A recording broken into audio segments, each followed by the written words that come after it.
Kameraya bakma hiçbir zaman.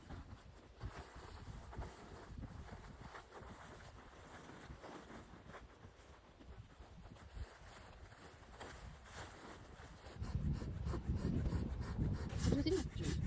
Çadır göstereyim mi? Şu an hiçbir şey gözükmüyor. Çadır orada.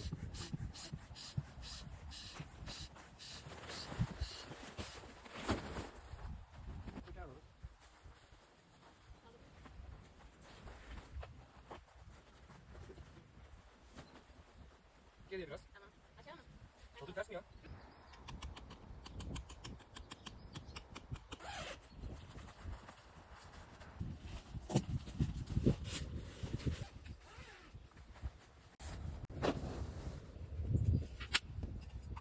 Tam aşağıda koy istersen.